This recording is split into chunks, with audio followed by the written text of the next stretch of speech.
Man, I just heard D'Angelo passed away from pancreatic cancer.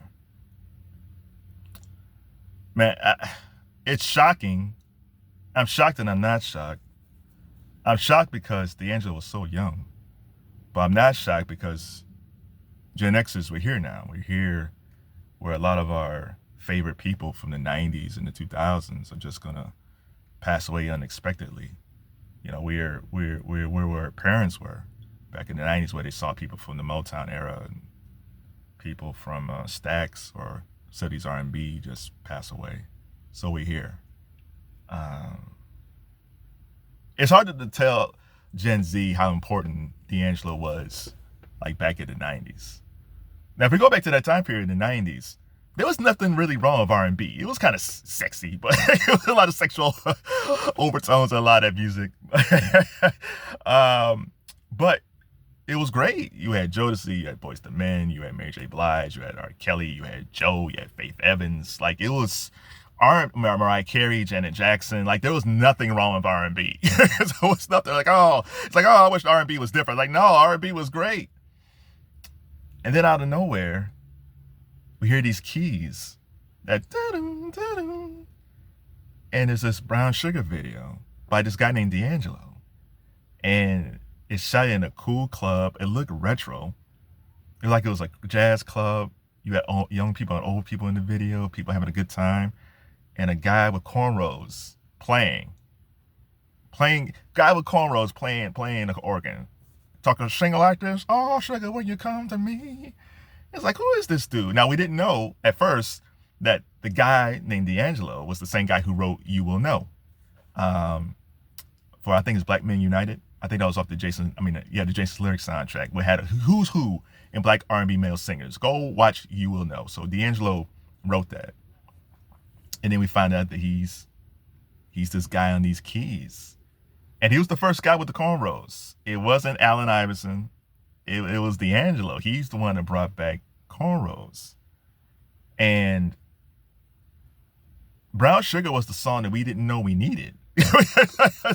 Honest to God. Like going back there in the 90s, you still had the brand new heavies. You had Tony, you had Mick Edition. Like the early to mid 90s was great. And then this thing happened. This neo soul movement happened. Kadar Massenberg was D'Angelo's manager. Kadar would start his own label. And this is where we get Erykah Badu. And then after that, we get Maxwell. I'll talk about that in a second. But Brown Sugar was a seismic shift in R&B. There was nothing called neo soul before D'Angelo. Now, soul music back in the 70s is just, Earth, Wind & Fire, Stevie Wonder, the OJs, Commodores, LTD, the Jacksons. Like, that's soul music. But neo soul is almost like the inspiration of that. There was no New Jack Swing influence.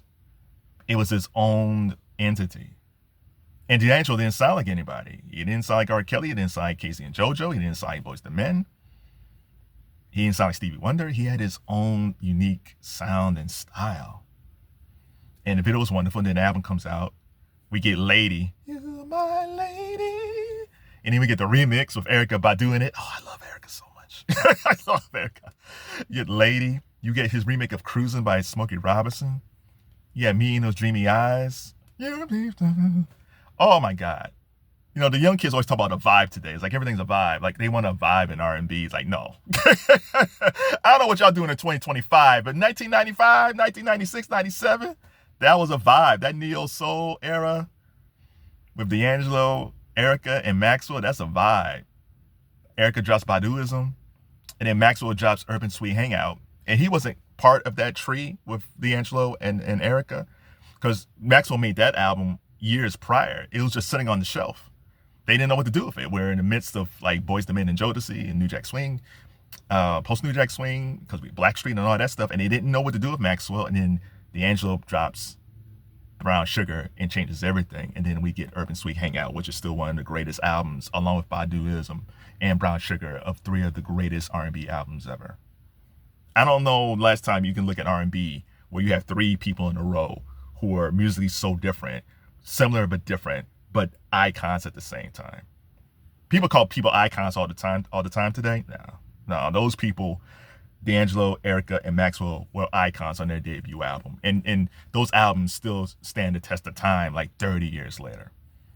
So then after Brown Sugar, which Angie Stone, because D'Angelo had a baby with Angie Stone, which was like, that was crazy too. It's like, oh, D'Angelo and Angie Stone. Oh my God, how'd this happen? So they had a kid. But Angie Stone was a significant part of Brown Sugar. Not just the inspiration of the album, but she helped craft a lot of that music. So then we move ahead, and then he drops the second album in 2000, Voodoo. Now, to me, I love Brown Sugar more. I thought that was more of a complete album. But Voodoo gave us one of the most iconic videos ever. Brown Sugar was an iconic video, but Untitled, where my man is naked, is still an amazing looking video. It's amazingly shot. Even today, that video's like 25 years old and it still looks amazing. I just saw a reaction video from a young black girl, probably Gen Z, and she had the same reaction that I remember Gen X black females had when that video came out, and you saw it on Video Soull. My man, because D'Angelo was like kind of husky before, because in Brown Sugar he had this big leather jacket, but he always wore like, he was always like, kind of dressed like Wu-Tang. Yeah, that's a good description. Like he was a member of Wu-Tang, man, doing sweet R&B. But then Untitled comes out, and my man, he got that V cut, man, and the pelvic area. I don't know how you get that V cut, man. I eat poorly. I don't know how you get that V cut. My man was completely chiseled, abs, everything, and he was like an Adonis with the turning, man. It's like, oh my God. What did this dude do? my man came from a cool Wu-Tang looking dude to a Greek god. Yeah, man, that Untitled video, it's still one of the greatest videos ever made. And some people love Voodoo a lot. I liked it. It was a cool album, but the Untitled video alone is probably D'Angelo's greatest video. And then he disappeared. Like first he went on tour.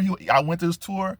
Fantastic. He was running around like Prince on stage. Like he would, because you didn't expect that, because before you just saw him in doing the keyboards and all that stuff. And, he's like just a cool dude, man. And then all of a sudden he's like running on the stage and grabbing the mic like James Brown and Prince. Like, oh, oh my God, this dude is the greatest.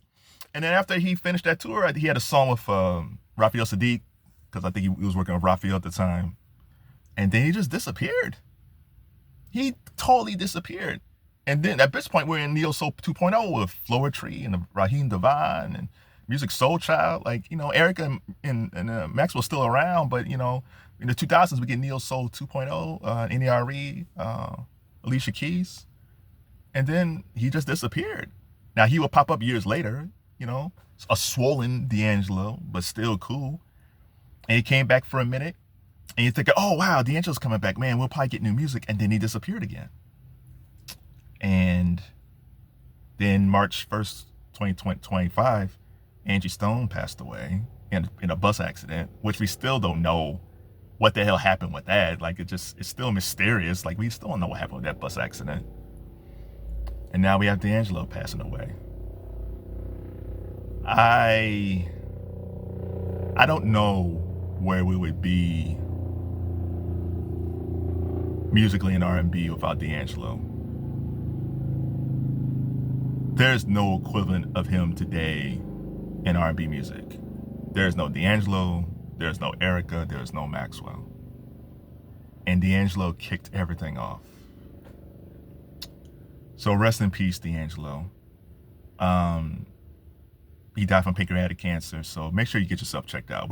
If you're a Gen Xer, even if you're a millennial, but as Gen Xer, we're at this age now. So, black women go to the doctor more so than black men do. So if you're a black male and you haven't been to the doctor in a long time, please go. Pancreatic cancer is, regardless of race, pancreatic cancer is just horrible. It's like it's one of those cancers that I don't think there's a cure for. So, but maybe if you catch it early, you can fight it. But regardless, if you feel something, go get yourself checked out. Like we all want to be healthy and alive. Prayers to their son. He lost his mom and his dad in the same year. I lost my mom like 28 years ago now. And it hurt back then. My dad's still here, Me getting on his nerves. But luckily my dad is still here. But I can't even imagine if I lost my mom I was an adult and I lost my mom and my dad within the same year. So prayers to their son. But prayers to their son. Rest in peace, D'Angelo. And tell me, what is your favorite D'Angelo song? Go check out and listen to Brown Sugar, the debut video. Go listen to those songs. Go watch Untitled. And go watch those reaction videos to Untitled. They're fun. Shout out to Angie Stone. Go watch her video for Brother. One of the greatest R&B songs, most underrated R&B songs ever, which shows a love between a black woman and a black man, which we don't get today. Rest in peace, Angie Stone. Rest in peace, D'Angelo. Long live Neo Soul.